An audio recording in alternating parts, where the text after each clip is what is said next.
आता आमच्या वांगडा आसा प्रोफेसर पवन गुरुजी आणि त्यांच्याकडे आम्ही जाणून घेऊया जी देवळांची जी कामां चलतात आणि जे लोक पॉलिटिशियनांना पैसे घेऊन देवळां बांधतात त्यांचे पावित्र्य कितले राखून दवरता देवळां त्याविषयी। नमस्कार सर। हमने देखा है कि बहुत से लोग रिकन्स्ट्रक्शन कर रहे हैं टेम्पल का, जो पहले के पुराने मंदिर थे उनको तोड़ा के नया मंदिर बना रहे हैं, वो भी कंक्रीट से। कैसे लगता है आपको ये बात? देखिए, रिकन्स्ट्रक्शन तो चीज़ों का होता है, लेकिन उसमें वही बातें का ध्यान रखना बहुत ज़्यादा ज़रूरी है जिनके लिए एक मंदिर जाना जाता है। जैसे गर्भस्थान कहाँ है, विमान कहाँ है, सभागृह कहाँ है, ये सारी चीज़ें यदि हमने ध्यान नहीं रखी तो फिर मंदिर का क्या लाभ। कहीं भी देवता के प्रतिमा बिठा दी तो उससे मनुष्य का कल्याण नहीं होगा। तो जो मंदिर का नियमित वास्तु है, अगर ही कंस्ट्रक्शन कर रहे हैं तो उस वास्तु के इतर नहीं जाना चाहिए, क्योंकि वो वास्तु कोई 1 दिन 10 दिन या 1-2 साल का शोध का परिणाम नहीं है, वो युगों की शोध का परिणाम है। तो इसलिए रिकन्स्ट्रक्शन करना पड़ेगा, क्योंकि दीवारें कमज़ोर हो जाती हैं, लेकिन उस वास्तु के नियम के अनुसार यदि रिकन्स्ट्रक्शन होता है तब मंदिर का लाभ है, अन्यथा मंदिर का लाभ नहीं है। एक छोटा सा उदाहरण है, 3, 6, 9 इस रूप में सीढ़ियाँ होनी चाहिए, या 3 या 6 या 9।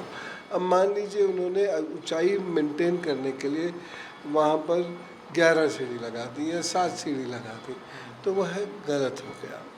तो ये जो बारीकियां हैं, इसका ध्यान रखना बहुत आवश्यक है।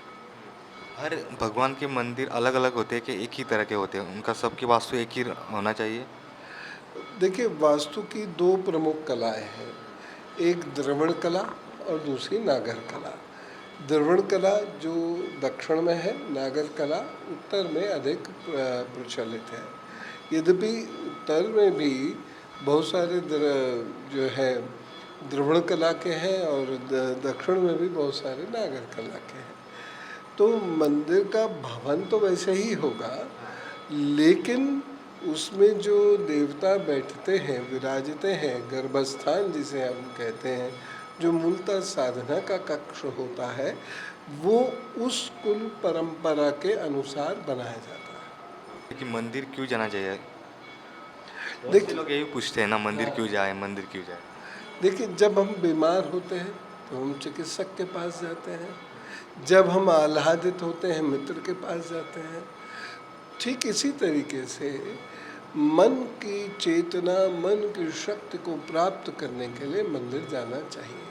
मंदिर इसी पर्पस के लिए जाना चाहिए कि वहाँ आत्मबल मिलेगा, वहाँ जो भी कुछ हमारा भोग हुआ है, हमने जीवन में जो कुछ पाया है, वह देवता को अर्पित करें। अर्पित नहीं भी कर पा रहे हैं तो धन्यवाद ज्ञापित अवश्य करें। तो जो लोग नियमित रूप से मंदिर जाते हैं, आप देखिएगा अधिकतर उन लोगों को, यदि वो विश्वास के साथ जा रहे हैं तो उन्हें आत्मबल की कभी कमी नहीं होगी। जीवन में हर संघर्ष से वह लड़ेंगे और विजयी होंगे। और जो लोग मंदिर नहीं जाते वो भटक जाते हैं रास्तों से। मंदिर जाने का जो नियम है वह आपको रास्ते से कभी भटकने नहीं देता, इसलिए मंदिर अवश्य जाना चाहिए। दूसरी बात क्या है कि वहाँ समाज के साथ मिलना जुलना होता है, जो कि कई मायनों में हमारे लिए बहुत श्रेष्ठकर है। और इसीलिए भी हम मंदिर जाएं, वहाँ थोड़ा समय बिताएं, लोगों के साथ बातचीत करें। न जाने कौन कब ईश्वर की कृपा से, उनकी प्रेरणा से हमारा साथ दे दे, कुछ भी हो सकता है। तो इसीलिए हमें मंदिर अवश्य जाना चाहिए। आपने अभी तो समाज की बात की है, तो बहुत से ऐसे गांव होते हैं, शहर होते हैं जहां कुछ जातियों को मंदिर जाने के लिए अलाउ नहीं करते।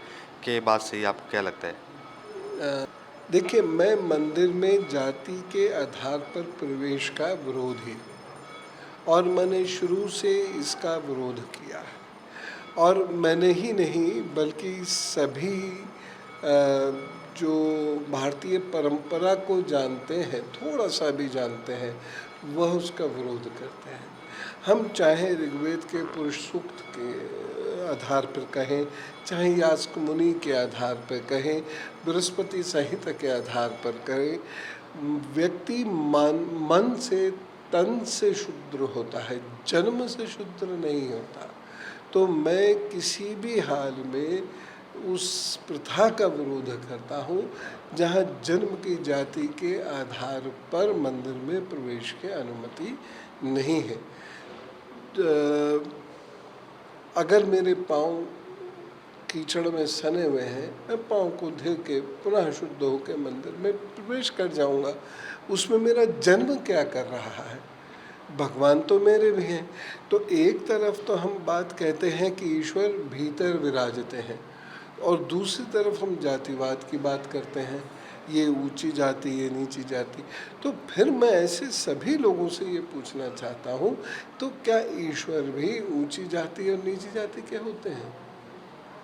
उत्तर यही आएगा, नहीं, ईश्वर तो ईश्वर है। तो जब हर व्यक्ति के भीतर ईश्वर है, तब फिर उसने जो जिस देह में वो आया है उसके आधार पर भेदभाव क्यों?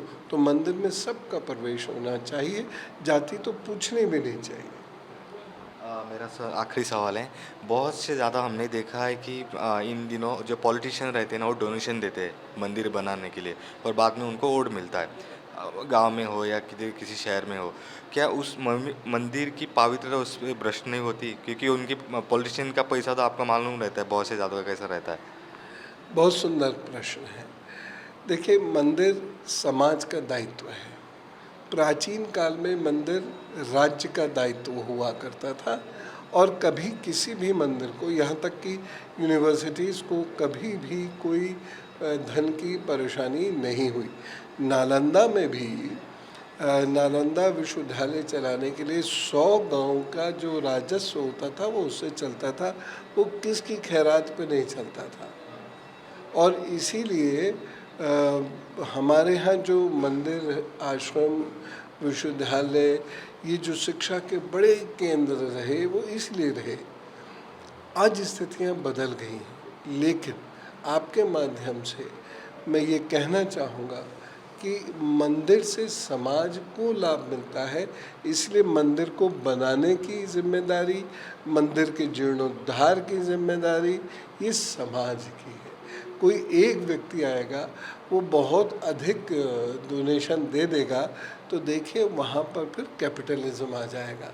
वो व्यक्ति अधिकार जमाने लगेगा, वो व्यक्ति वहाँ से भौतिक चीज़ें मांगना शुरू कर देगा, चाहे वो वोट मांग रहा है या वो कुछ और चीज़ मांग रहा है, वह लोगों से मांगने लगेगा बजाय भगवान से मांगने के। तो मेरा इसमें विचार सिर्फ यही है, समाज को वहाँ से सब कुछ प्राप्त होता है, तो समाज की ही जिम्मेदारी है कि वह अपनी आय का कुछ अंश निकाले और वह मंदिर को जीवंत रखे।